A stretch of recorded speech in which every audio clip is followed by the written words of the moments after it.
Olá pessoal, hoje eu e o Dom estamos aqui para a nossa terceira aula e hoje iremos aprender a nossa primeira regra na marcenaria.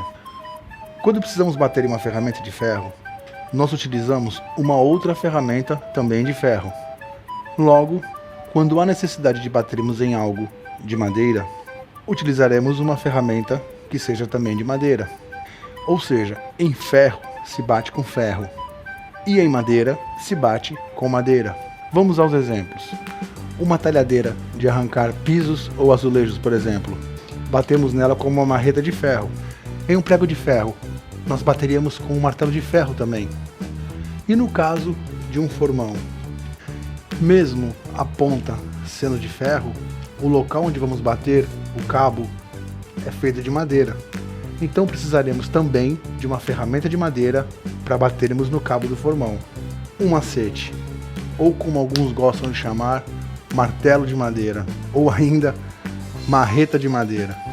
O macete, além de ser utilizado para bater no formão, também é utilizado para instalação de cavilhas, quando vamos unir partes do móvel que está sendo fabricado, como também para separar partes coladas de madeira ou de móveis sem danificar a madeira.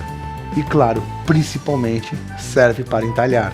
E uma vasta gama de utilidades que você vai aprender mais para frente do curso. Esse é o que eu utilizo. Ele já tem muitos anos de uso e continua me auxiliando bastante. Mas hoje o que vamos aprender a fazer é fabricar um novinho. Agora que você já compreendeu como e sobre o que será a aula de hoje, chega de falar e vamos serrar madeira.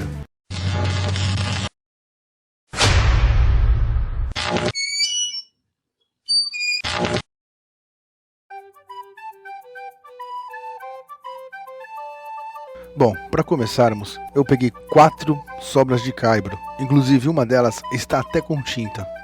Para fazermos o nosso bacete, nós vamos precisar de uma sobra de caibro e um pedaço de cabo de vassoura. O macete que eu tenho, na parte que é usada para bater, possui 12 centímetros de largura por 7 centímetros de altura e 36 centímetros de comprimento do cabo, já incluindo a parte que vai ficar para dentro do furo.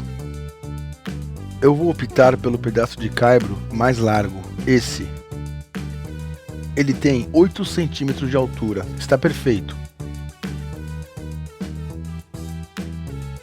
Eu vou fazer o seguinte, diferente do outro macete, que tem 12 centímetros de largura por 7 de altura, vou deixar esse com 8 de altura por 3 de largura, ou seja, um pouco maior. Risque com 13 centímetros da ponta para dentro do caibro. Sempre faça 2 riscos em cada lado, para ter certeza que está correto. Pronto, agora vamos ligar os riscos com o auxílio do esquadro, sempre mantendo a borda do esquadro na borda do caibro e riscando na parte de cima, garantindo assim que o nosso risco fique com 90 graus. Eu vou mudar de lugar porque aqui está começando a ficar tardezinha e a claridade está ficando ruim. Pronto, aqui na mesa de fora é muito melhor para gravarmos, pois está mais claro. Vamos marcar 1 centímetro da parte de cima do caibro para baixo, dos dois lados.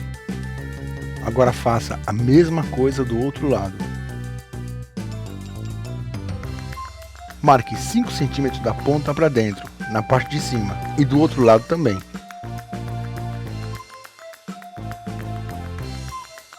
Vire o caibro e marque os mesmos 5 centímetros de cada lado, das pontas para dentro, na parte de cima.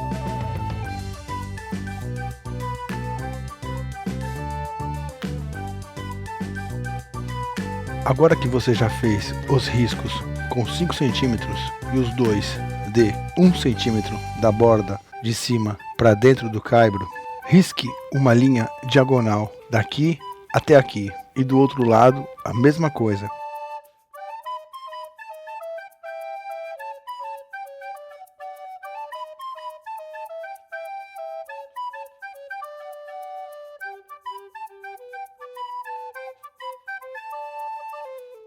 Na parte de cima, vamos riscar um X, iniciando das pontas. Esse X pode ser feito com a caneta também, ou com o lápis.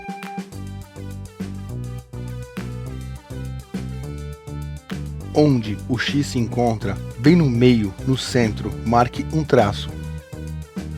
Vamos repetir o mesmo procedimento agora do outro lado do caibro.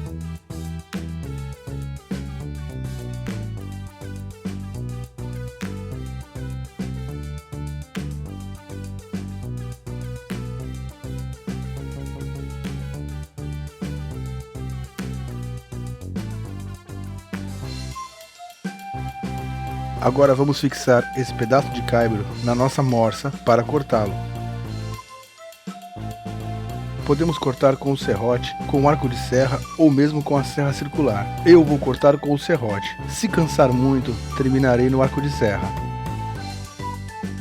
Lembre-se que também precisaremos cortar aquelas duas partes de cima, diagonais, ou se você preferir e possuir prática, também podem ser removidas com o formão.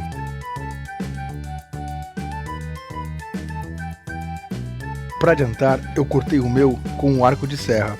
Prenda o seu na morsa, do parafuso da morsa para cá, de modo que não fique em cima do parafuso, e fixe a peça bem.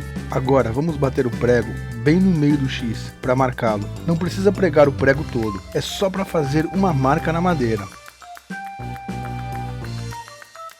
Eu vou usar uma broca chata para madeira, de 3/4 de polegada. Essa broca é um pouco menor que o cabo de vassoura. E se usarmos aquela de 1 polegada, o buraco ficará muito mais largo que o cabo.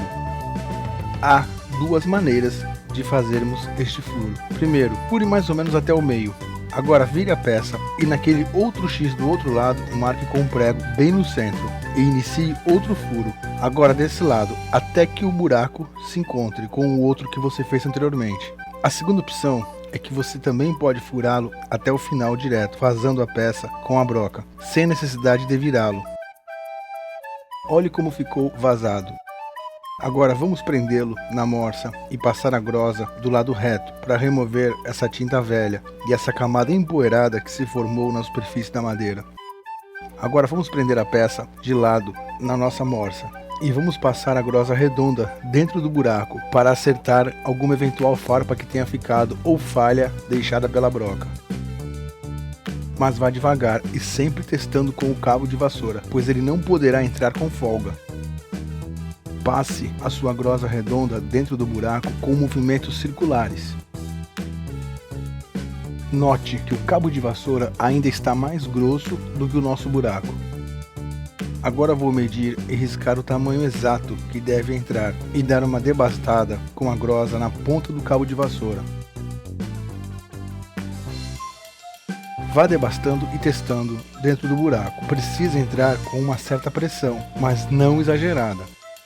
O cabo do meu outro macete possui 36 cm de comprimento, mas isso é uma opção sua. Eu vou marcar esse novo cabo com 36,5 cm. Se você quiser, deixe maior ou menor, isso será uma opção sua. É muito importante que você escolha um tamanho que te dê maior conforto ao manuseá-lo. Vou serrá-lo com o serrote mesmo. Pronto, agora é passar cola branca para a madeira dos dois lados do buraco, assim, girando a peça enquanto passa. Passe também na ponta do cabo. Com o meu outro macete, eu vou bater no cabo para que entre no buraco. Se você quiser, pode bater com cuidado com um martelo de ferro ou mesmo com um pedaço de caibro. A peça precisa entrar até o final do buraco. Se você notar que está entrando forçado demais, pare e remova o cabo. Passe a grosa mais um pouco, limpando a cola do cabo antes, e teste com ele ainda seco. Agora vou dar uma passada de lixa número 60 para a madeira, na parte de cima e no cabo, e deixá-lo secar até amanhã. Esse é o nosso macete pronto. Depois de 24 horas a cola branca já secou. Como você pode notar, ele ficou um pouco maior comparado com o primeiro macete que eu tinha. Agora, se você quiser, pode vernizá-lo ou passar betume para escurecê-lo. O acabamento é por sua conta. Agora você tem uma ferramenta para entalhes, para bater nas suas peças de madeira sem danificá-las e para te auxiliar nas próximas aulas que virão. Vamos utilizá-lo muito, principalmente para batermos nos formões. E por falar em formões, na próxima aula vamos aprender a fabricá-los e a afiá-los. inclusive como fabricar os cabos dos nossos formões. Então você já sabe, não perca a nossa próxima aula. Eu e o Dom estaremos aqui para continuarmos com as nossas aulas, pois muita coisa ainda está por vir e você vai aprender cada vez mais. Esse início com ferramentas, apesar de ser um pouco chato, ele é muito necessário e você vai compreender o porquê mais para frente e o quanto elas te ajudarão. Pessoal, não vai demorar para iniciarmos os nossos projetos e você começar a colocar a mão na massa, digo, na madeira. Clique aqui embaixo do vídeo e se inscreva, pois isso ajuda demais a gente. Eu e o Dom te agradecemos demais. Até a próxima aula, pessoal.